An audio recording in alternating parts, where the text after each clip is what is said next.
जोहार साथियों, सांस्कृतिक बदलावों के ऐसे वीडियोस के लिए चैनल को सब्सक्राइब करें, लाइक, शेयर और कमेंट करें। के लिए ये काम नहीं कर रहे हैं कि अपनी आत्म संतुष्टि के लिए कर रहे हैं या हम सबको पूजा पाठ के लिए करना चाहिए, नहीं। इसके लिए किसी भी सेंटर का यानी केंद्र का प्रमुख बिंदु क्या है? जीवन का, समाज का, वो है इकोनॉमी, अर्थव्यवस्था। दूसरा है पावर। अर्थव्यवस्था धन भी शक्ति है। जैसे कोई कहता है भगवान में ताकत है, मेरा कहना है भगवान में ताकत नहीं, धन में ताकत है। धन से ही परिवार चलता है, धन से ही घर चलता है, धन से ही समाज चलता है, धन से ही संगठन चलता है, धन से ही सारी संस्था। हमारा प्रधानमंत्री भी जब बाहर जाता है तो दो ही बिंदुओं पर बात करता है, आर्थिक और सामरिक। आर्थिक का मतलब है धन, सामरिक का मतलब हथियार। आज उस हथियार को हथियार के रूप में हम ना बोल के यहाँ ऑर्गेनाइजेशनल हम बोलेंगे सत्ता। धर्म धन और सत्ता को प्राप्त करने का माध्यम है, या सत्ता और धन अगर किसी रास्ते आता है वो धर्म के रास्ते आता है। ये बिल्कुल सच्चाई है, इसमें किंतु परंतु की बात नहीं है। आपके लिए जो बुद्धिज्म है, ये पूरी दुनिया में देखने के बाद महसूस हुआ कि आपकी गरीबी को दूर करने का माध्यम केवल और केवल बौद्ध धर्म, आपके राज्य सत्ता को प्राप्त करने का माध्यम केवल और केवल बौद्ध पर काम कर। इसीलिए मैं ये कह रहा हूं कि ये केवल बौद्ध धर्म पूजा पाठ करने के लिए नहीं है। यही नहीं, कोई भी धर्म है, धर्म से ही सत्ता आती है। अगर इस्लाम का शासन स्थापित हुआ तो धर्म से, जैसे जैसे इस्लामिज्म आया, फिर तुर्की उसका सेंटर पावर बना, और जैसे तुर्की सेंटर पावर बना उसके बाद उनका विस्तारीकरण हुआ। ऐसे पहले आपने चौधरी राजेश मोहन जी हैं, उनको पता है कि जो क्रिश्चियनिटी, रोमन जो कैथोलिक हुआ, इटली जो उसका सेंटर बना, तो वो यानी धर्म ही सत्ता का केंद्र होता था। इस्लामिज्म का कहता क्रिश्चियनिटी, जैसे हिंदू धर्म में जो वो पुजारी होते थे वही पूजा पाठ भी करते थे, वही पूरे देश का या पूरे समाज का संचालन करते थे। तो सत्ता का केंद्र यानी धर्म से सत्ता का केंद्र। इसीलिए आपने देखा होगा बीजेपी के लोग हैं, आरएसएस के लोग हैं, सारे लोग किसको लेके चलते? धर्म के लोग। आपका कोई अपना धर्म का सेंटर ही नहीं, तो कहा न तो इकोनॉमी आएगी न सत्ता बनेगा। हम ये करें।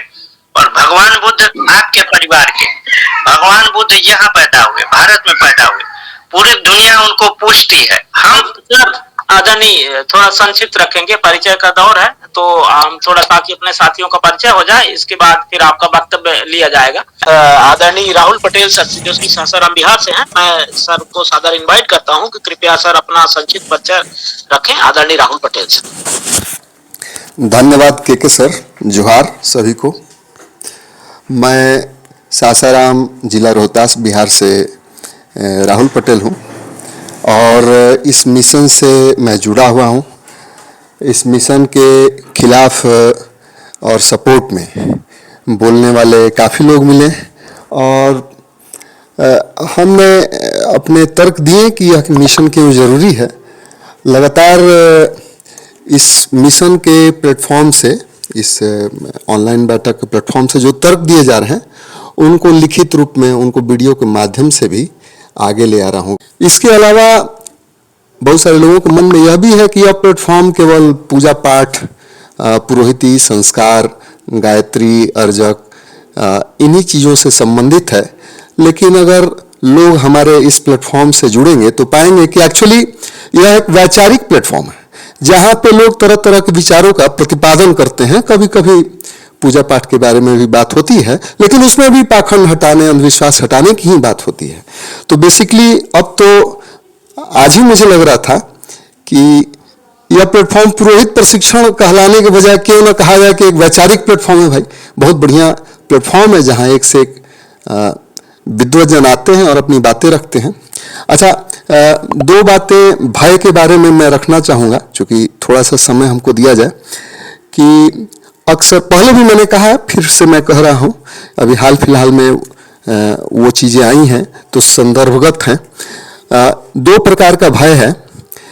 एक प्रकार का भय है कि लोग अक्सर कह देते हैं कि महिलाएं जो है वही परिपोषक हैं इस पाखंड का, कुरीतियों का, अंधविश्वास का, लेकिन एकदम सरासर गलत है। एक्चुअली ये चीजें लाने वाले पुरुष हैं, पर यह स्त्रियों का अपने पुरुषों के प्रति प्रेम है कि वह चीजों को बिगाड़ना नहीं चाहती हैं। अब आप अपने स्त्री के बारे में सोचते हो कि यह नहीं मान रही है, लेकिन जरा मास लेवल पर बात कीजिए तो चूंकि यह बहुत बड़ा मास है, स्त्रियों का भी और पुरुषों का भी, अगर अलग अलग स्फीयर में बात किया जाए तो इसका मोमेंटम इतना ज्यादा है कि बदलाव हमें तुरंत नहीं दिखता है। और यह स्त्रियों का प्रेम है कि वो सोचती हैं कि मेरे पति ने ऐसा कहा, मेरे भाई ने, मेरे पिता ने, मेरे, तो मैं कैसे उसको नकार दूं। तो पति तो या पिता जो है या भाई जो है या बेटा जो है वो तो तुरंत बदल जाते हैं खट से, पतले तवा की तरह, लेकिन स्त्रियां जो हैं उतनी आसानी से नहीं बदलती हैं। और यह एक बहुत अच्छा चीज भी है कि वो आसानी से नहीं बदलती। यानी इसका मतलब यह भी हुआ कि अगर उन्होंने कहीं कस के पकड़ लिया पाखंड के खिलाफ, तो फिर आप पाखंड में जाएंगे भी तो आपको जाने नहीं देंगे, यह भी बात है। तो यह भय नहीं है, एक्चुअली वात्सल्य है, प्रेम है, स्नेह है, निर्भर करता है कैसा संबंध है। दूसरा जो भय है, जिसको लोग अक्सर भय के रूप में कहते हैं, तो वह एक अज्ञात अनहोनी की आशंका है। जैसे आप देखते होंगे कि मान लीजिए कि मैंने अपने शादी में किसी ब्राह्मण को नहीं बुलाया। अब होगा क्या कि अगर डाउन द लाइन कोई अनहोनी हो जाए, जैसे आज राजेश मोहन सर ने कहा कि कोई अनहोनी नहीं घटी, इसको उन्होंने खुशी के तर्ज पे दर्शाया। ये जो साइकोलॉजी है, मनोविज्ञान है, यह बिल्कुल ही आम है, सभी लोगों में व्याप्त है। तो होता क्या है कि मान लीजिए कि अगर कोई अनहोनी घट जाए तो सब लोग तुरंत ब्लेम करने लगेंगे कि अच्छा तुम्ही ने जो है ये ज्यादा चालाक बनने की कोशिश की। तो उस परपंच में पड़ने के बजाय लोग सोचते हैं कि रिस्क क्यों लेना है, चलो जैसे चल रहा है उसे चलने दे। तो अगर हम अनेकों उदाहरणों से, अनेकों तरीकों से लोगों को आश्वस्त करें कि देखिए आप किसी भी विधा से कराएं, कोई भी तरीका अपनाएं, जो चीजें होनी हैं वो तो वैसे भी हो सकती हैं। मान लीजिए कहीं दुर्घटना हो तो पूजा कराएं या ना कराएं, किसी पंडित से कराएं ना कराएं, पौराणिक से कराएं, गायत्री से कराएं, अर्जक से कराएं, वो वैसे भी घटना हो सकती है। तो उस घटना का उस पूजा पाठ से कोई संबंध नहीं है, उस ब्राह्मण जाति से कोई संबंध नहीं। अगर इस तरह से हम आश्वस्त करें या हम अगर समझें तो इसको हम भय के रूप में नहीं देखेंगे कि लोगों में भय है। नहीं है, भय नहीं है। एक लोग रिस्क नहीं लेना चाहते हैं, रिस्क लेने की कैपेसिटी नहीं है, मतलब इंटरप्राइजिंग नहीं है। ये इस चीज के रूप में अगर हम देखना शुरू करेंगे तो चीजों का समाधान आसान है। मैं इतना ही कहना चाहता था। धन्यवाद। जोहार जी, बहुत बहुत शुक्रिया सर, बहुत बहुत शुक्रिया सर।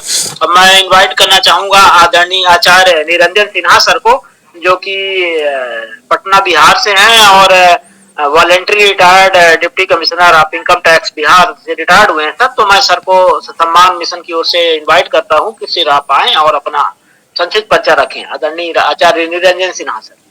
बहुत अच्छी बात है कि विचारों का संकलन हो और विचारों को बदलने का फोरम के रूप में इसको लोग लें और जुड़ें और बातें रखें। और ये पुरोहित के बहाने हम लोग जो है एक ही चीज चाहते हैं कि मानव को जो है सुख, शांति, समृद्धि का स्थायित्व मिले, सभी लोग खुश रहे। इसीलिए तरह तरह की बातें, तरह तरह की शंकाएं लोगों के जहन में आती है, उसको यहाँ लोग सुलझाने के लिए रखते हैं और सुलझ भी रहा है बढ़िया से।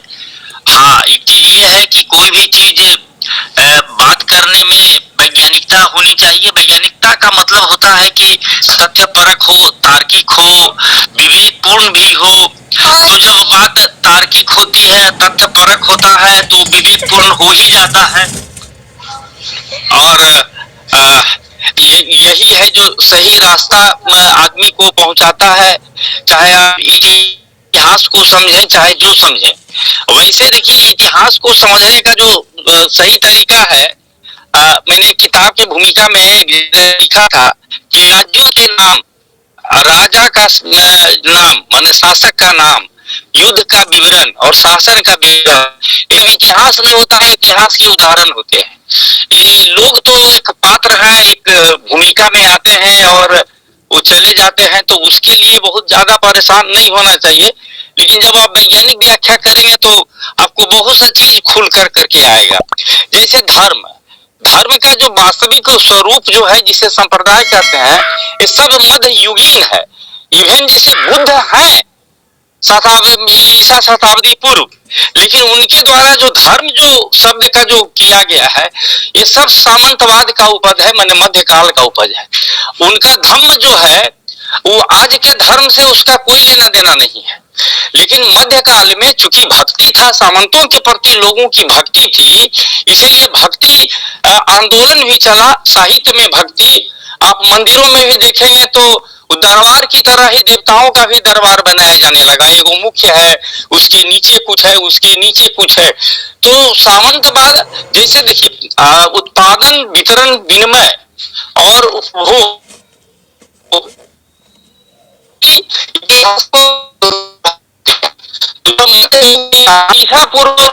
व्यक्तियों के नाम से जोड़ देंगे। चाहे आप जिस धर्म का आप संस्थापक का नाम आप देखें, तो देखिए उनका समय का हिस्सा वो तो आज उपलब्ध नहीं है, तो लोग टैग कर देते हैं। मतलब उनके द्वारा वो दिया हुआ वर्तमान स्वरूप नहीं है। चाहे वो ईसा के पूर्व का हो या ईसा के बाद का हो या ईसा काल का ही हो, तो जिस रूप में उस चीज को दिया गया है, तो क्या होता है कि लोग समय के साथ उसका व्याख्या करते हैं।